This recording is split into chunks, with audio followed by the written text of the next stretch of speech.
Congress party के खतरनाक इरादों से भरे हुए उनके घोषणा पत्र के संदर्भ में कांग्रेस ने अपनी प्रेस कॉन्फ्रेंस में प्रधानमंत्री जी का जो आभार व्यक्त किया है, हम उसका तहे दिल से एहतराम करते हैं, क्योंकि अब जो कुछ उनके मैनिफेस्टो में लिखा था, उनके अपदस्थ अध्यक्ष को विरासत में मिले हुए उनके स्वर्गीय पिताजी के गुरु सैम पित्रोदा ने ऐसा एक्सरे कर दिया है उस मैनिफेस्टो का कि अब राहुल गांधी जी भी कुछ बोल ले या कांग्रेस का कोई प्रवक्ता कुछ बोल ले, आप सभी जानते हैं अगर एक बार एक्सरे हो जाए फिर कितना भी कपड़े से ढकने का प्रयास करो वो हकीकत सामने आ जाती है।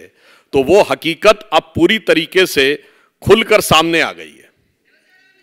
जिस प्रकार की बातें उन्होंने कही वो मैं कह सकता हूं उनकी पार्टी के एक हाईटेक व्यक्ति ने कही है, जो बड़े दिमागदार माने जाते हैं, who is considered to be the brain behind.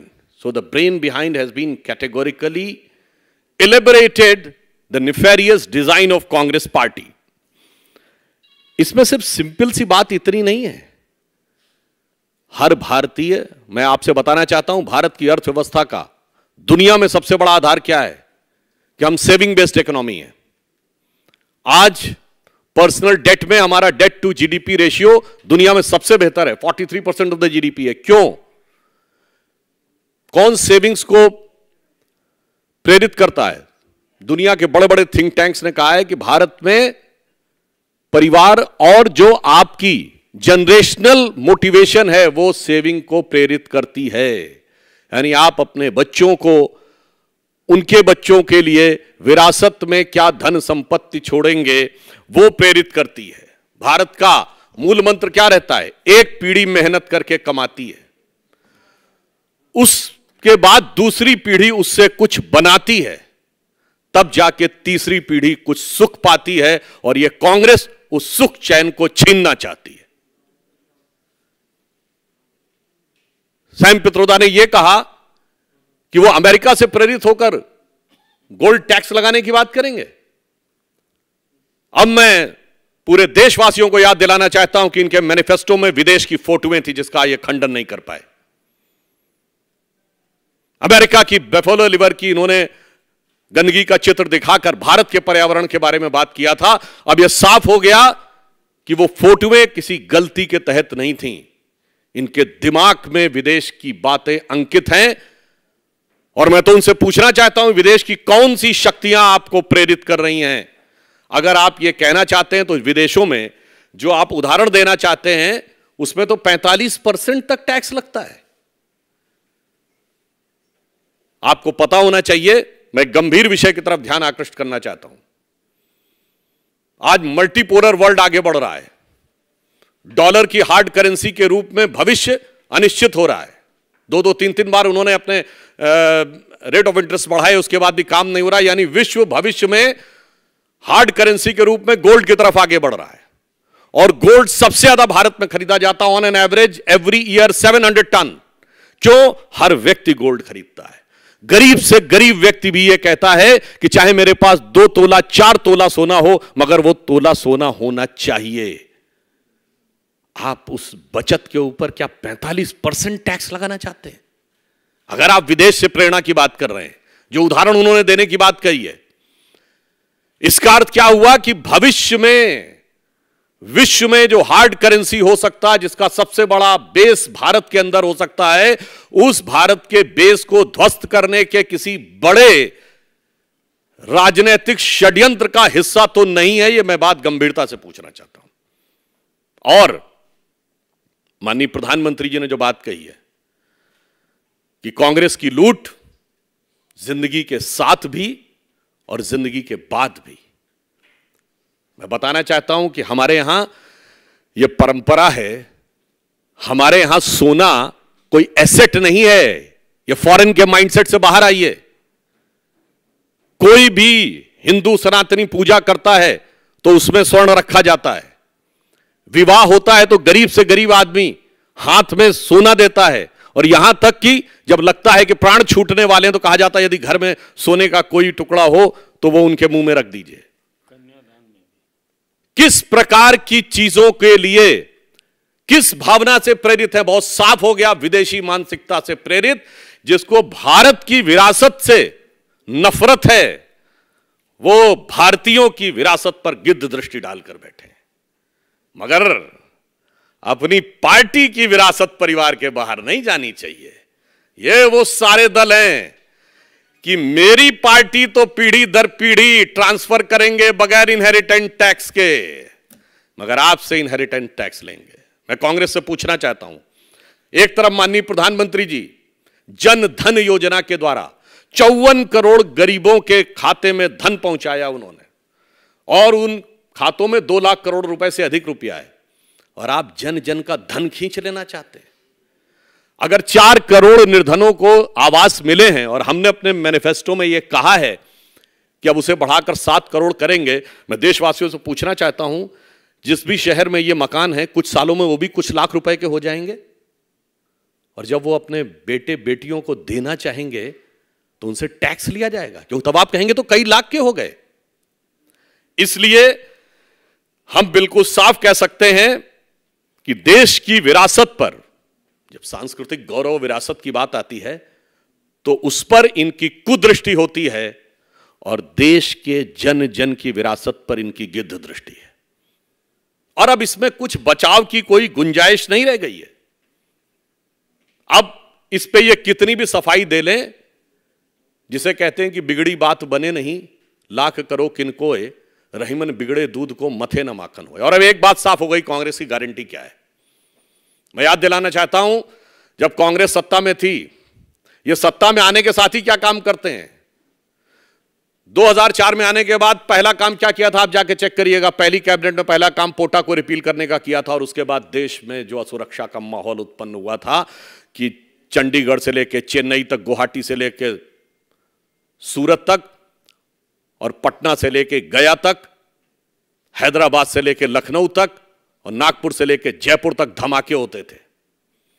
चलती ट्रेन, चलती बस में धमाके होते थे। पार्कों और रेलवे स्टेशन पे लिखा रहता था कि छूना नहीं, धमाके हो सकते हैं, यानी जान खतरे में पड़ने की गारंटी है। और अब जान के साथ आपकी जान और माल दोनों खतरे में पड़ने की गारंटी, यह गारंटी कांग्रेस ने अपने चुनाव घोषणा पत्र से साफ कर दी। मैं पुनः कहना चाहता हूं, कांग्रेस के घोषणा पत्र का जो एक्सरे उनके हाईटेक गुरु ने स्पष्ट कर दिया है, राहुल गांधी के उस एक्सरे का मीनिंग भी साफ कर दिया है, उससे भारतीयों के जान और माल दोनों को खतरे में पड़ने की गारंटी एकदम साफ हो गई है। और मैं ये भी कहना चाहता हूं, एक गंभीर विषय, दुनिया के बड़े बड़े थिंक टैंक्स ने कहा है कि भारत में जो मोटिवेशन है वो परिवार है। अगर कोई व्यक्ति अपने बच्चों को थोड़ी बहुत भी संपत्ति नहीं दे पाएगा तो परिवार को तोड़ने की प्रक्रिया और बड़ी हो जाएगी, बुजुर्गों के सम्मान पर आहत होगा, और जो बच्चे हैं उनके लिए जो उनका हक है वो मारा जाएगा। सिर्फ भारत ही में आपने देखा होगा कि कोई बुजुर्ग दादा या दादी अपने पोते या पोती, नाते या नातिन के लिए एफडी करता दिखाई पड़ता है, आम का पेड़ लगाता दिखाई पड़ता, उसे पता उसकी जिंदगी में उसे कुछ नहीं मिलना है। पर यूएस में नहीं होता ऐसा। मैं मिस्टर सैम पित्रोदा को बताना चाहता हूं, और कांग्रेस के ये जो इंटरनेशनल थिंकिंग वाले लोग हैं, जाके चेक कर लीजिए। अमेरिका में 50 साल पहले 3.3% पर फैमिली था, जो 2.5 पे आ गया, जिसकी वजह से 32 मिलियन हाउसेस बनाने पड़े। $8 ट्रिलियन का उनकी इकोनॉमी के ऊपर वो आया। हमारा 5.3 था, 4.9 पे आया है। अगर हमारा एक कम हो गया, हम अमेरिका जितने पे आ गए, तो 32 हमारे 16 करोड़ मकान बनाने पड़ेंगे। क्या बात करते हैं, ये कौन से षड्यंत्र हैं भारत को उस खतरे में डालने के लिए। माननीय प्रधानमंत्री जी ने जिन खतरों की ओर आगाह किया है वो सामान्य बात नहीं है। और बाद में मैं ये पूछना चाहता हूं, आप देंगे किसको? मैं देश के प्रबुद्ध लोगों से प्रश्न पूछना चाहता हूं। भारत का जो भी नागरिक है, कई पीढ़ियों से रह रहा, उसका कुछ तो है इस देश में। अकाउंट है, उसका घर द्वार है, उसका कोई तो ठीहा है। अगर वो भूमिहीन भी है तो उसके पास कुछ ना कुछ तो है। ये वो लोग हैं जो कहते हैं हम तो अपना कोई रिकॉर्ड नहीं दे सकते। उन्हीं के पास विरासत का कुछ भी नहीं है। तो आप in the name of equitable distribution of wealth किसको बांटेंगे? गंभीरता के साथ कह रहा हूं, विचार करके बताइए। वही जो घुसपैठी है वही तो कहेंगे ना हमारे पास तो कुछ भी नहीं है, हमारे पास ना कोई इनहेरिटेंस है, ना हमारे पास कोई पैसा है, ना हमारे पास कोई जमीन है, ना कुछ नहीं है। तो साहब आपके हिसाब से वो भूमिहीन वाली कैटेगरी में आएंगे। और मैं एक और बात कहना चाहता हूं, आप सभी पत्रकारों से जाके देखिए, राहुल गांधी जी की तथाकथित न्याय यात्रा में सबसे ज्यादा भीड़ कहां पे थी? कांग्रेस के ट्विटर हैंडल से देखिएगा। जब यात्रा गुवाहाटी से शुरू हुई है तो उस इलाके में जो धुबरी, बरपेटा, करीमगंज, बंगाल का मालदा, जाके देखिएगा, यही तो डेमोग्राफिक चेंज वाले इलाके हैं। इसलिए मैं ये बात स्पष्ट रूप से कहना चाहता हूं कि कांग्रेस पार्टी के बहुत खतरनाक इरादे देश के अंदर अब जन जन के घर के अंदर तक पहुंचते हुए दिखाई पड़ रहे हैं। खतरा कितना बड़ा है इसको समझिए कि इंडी गठबंधन का एक प्रमुख दल कम्युनिस्ट पार्टी ये कहती है कि भारत का जो आणविक भंडार है वो समाप्त कर देंगे, न्यूक्लियर वेपन समाप्त कर देंगे। और कांग्रेस पार्टी कहती है कि आपके घर के अंदर जो भी भंडार है, थोड़ा बहुत धन, अन्न, जो कुछ भी है, हम उसको भी खींच लेंगे। और मैं ये भी पूछना चाहता हूं, हमारे अगल बगल के देशों में तो बड़ी बड़ी कंपनियां काम कर रही हैं, उन्होंने बड़े बड़े एसेट्स बनाए हुए हैं, और आप हमारे यहां ये करना चाह रहे हैं। तो मैं पुनः पूछ रहा हूं कि आप किन चीजों से सोचकर कर रहे हैं, और इसमें आप सबसे ज्यादा हिस्सा किसका मार रहे हैं? और अंत में एक बात और कह दूं, हम सिर्फ आरोप नहीं लगा रहे हैं, सब प्रमाण बोल रहे हैं। देश के संसाधनों को खींचकर किसको दिया जा चुका है, देंगे की बात नहीं है। डॉक्टर मनमोहन सिंह जी के जिस बयान के बारे में वो ये सफाई देने की कोशिश करते हैं कि देश के संसाधनों पर पहला हक मुस्लिमों का होगा, तो ये कहते नहीं, कर चुके हैं। आज मैं आपसे पूछूं कि भारत सरकार के किसी भी विभाग के बाद कौन सा ऐसा गैर सरकारी संस्थान है जिस पे सबसे ज्यादा जमीन है? तो वह वक्फ बोर्ड। और ये नेहरू जी, इंदिरा जी, राजीव जी से मनमोहन सिंह जी की सरकारों और नरसिम्हा राव की सरकारों ने ग्रेजुअली इतना स्ट्रांग करके उसको स्थापित किया है।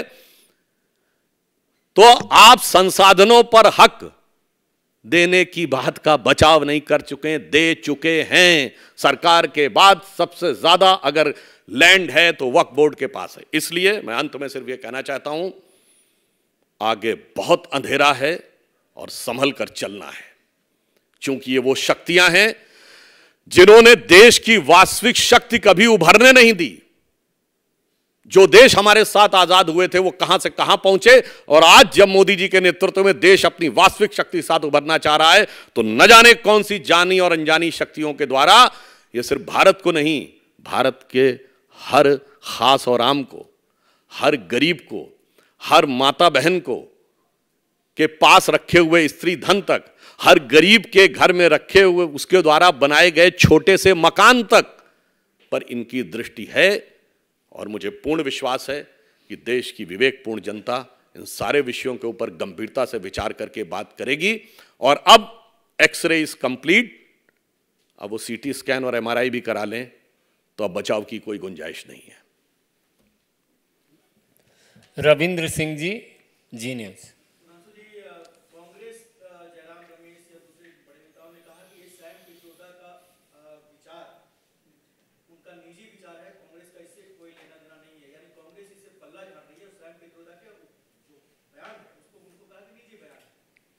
देखिए, वैसे कांग्रेस में बड़ी मजेदार बात यह है, मतलब वो निजी और क्या है, ये तो मतलब हर चीज के बारे में अलग है। पर मैं जयराम रमेश जी से कहना चाहता हूं, everything the any influence is drawn with reference to context.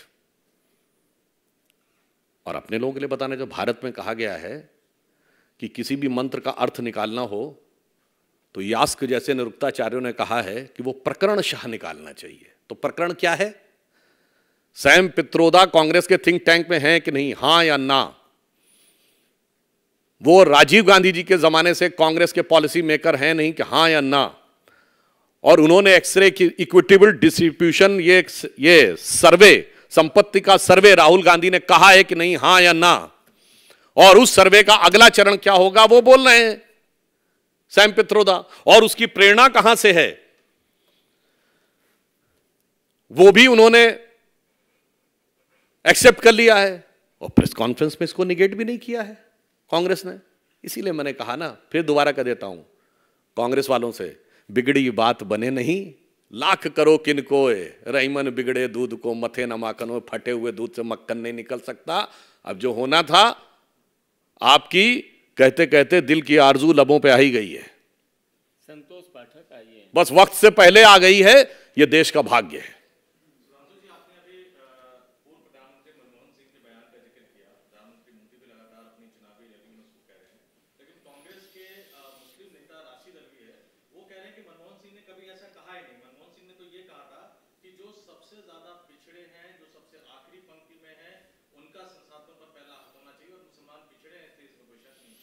नहीं, अब कहिए तो वो स्पीकर पे सुनाऊं? उन्होंने कहा था माइनॉरिटीज पर्टिकुलरली मुस्लिम्स, इसमें कहें they should have a fair chance and they should have the first right. अब दे का इंटरप्रिटेशन वो दें, चलिए हम बताते हैं। तो मैंने तो कहा ना, वक्फ बोर्ड को सबसे ज्यादा दिया है, किस और माइनॉरिटी के उसको दिया है बताइए? ये बताइए, उन्होंने कर्नाटक में, आंध्र में रिजर्वेशन 10% मुसलमानों को दिया कि नहीं, हां या ना? उत्तर प्रदेश में 2012 में उन्होंने मैनिफेस्टो में कम अपना प्रॉमिस किया था कि नहीं, बोलिए हां या ना?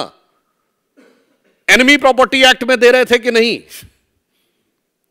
ऐसा नहीं है। और जामिया मिलिया इस्लामिया और एएमयू में SC ST OBC का सारा रिजर्वेशन समाप्त करके मुस्लिम्स को दे दिया था कि नहीं? जम्मू कश्मीर में SC ST OBC को रिप्रेजेंटेशन नहीं दिया था ना, इसलिए कि मुस्लिम डोमिनेटेड स्टेट है। और कांग्रेस ने अपने मैनिफेस्टो में लिखा है कि SC ST OBC के रिजर्वेशन को इसलिए बढ़ाया जाए कि विशेष समुदाय को देना है। और रंगनाथ मिश्रा कमेटी की रिकमेंडेशन पढ़िए, वो कहते हैं कि OBC के रिजर्वेशन में से देना चाहिए 10%। ऐसे नहीं बोल रहे हैं साहब, इतना आसान नहीं है। कहत कबीर सुनो भाई, साधु होनी हुई के रही, करमगति टारे नाई टरी, लिखा हुआ है आपने, इसलिए मैंने आधा दर्जन उदाहरण दिए। विकास भदौरिया, NDTV।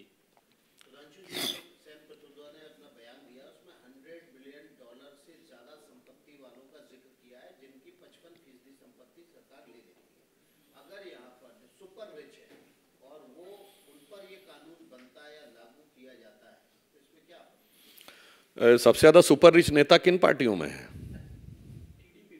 भैया, आपकी संपत्ति की विरासत होती तो आप छाती पीटने लगते हो, और किसी ने अगर 2-4 लाख रुपए, 10-20 लाख रुपए का मकान बना लिया तो उसके ऊपर ये कहते हैं। और अब तो जो कुछ बातें निकल के सामने आ रही हैं, किस बात पे भरोसा किया जाए? इस कदर धोखे खाए हैं हमने, अब तो होता भरोसा नहीं है।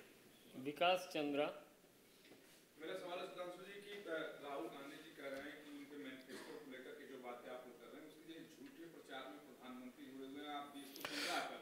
तो एक बात और भी मैं कहना चाहता हूं, ये कांग्रेस के नेता ये बता सकते हैं जिन जिन ट्रस्टों में चेयरमैन हैं, उनकी ट्रस्टों की संपत्तियां कितनी कितनी हैं। इसीलिए मैं कह रहा हूं, अपनी विरासत और अपनी पार्टी की विरासत तो टोटल रहेंगे, और हम लोगों से प्रश्न पूछेंगे। हाँ जी, आप। प्रज्ञा नहीं, आप क्या, आप प्रश्न।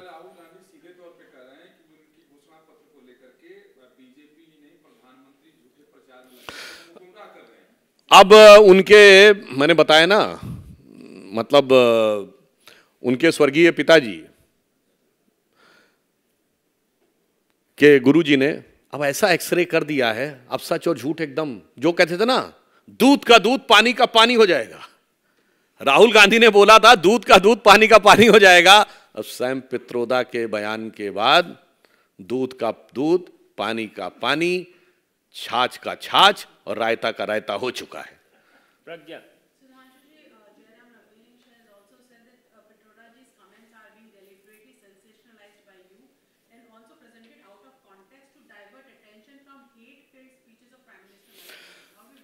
Actually, their hate towards the Indian common man, its earning and जो उसने मेहनत से कमाया है, उसके प्रति जो हेट है वो अब साफ हो गई है। अब वो कितना भी करने का प्रयास करें, वो अब बात में कोई बचाव की गुंजाइश नहीं है। विनीत टीवीएस। उदित राज हैं, उन्होंने सैम पित्रोदा के बयान का समर्थन किया है और कहा है कि जो विरासत में टैक्स जो है वो लगना चाहिए, कैसे देखते हैं? तो वो तो प्रत्याशी हैं भाई और प्रवक्ता भी हैं, तो मार ली अपने पैर पे कुल्हाड़ी, हिट विकेट, डन। तो अब पूछिए जयराम रमेश जी से, कौन सही बोल रहा है? भाई यही तो कांग्रेस में समस्या है कि कौन किससे मिला है कुछ पता ही नहीं। हिमांशु रिपब्लिक वाला।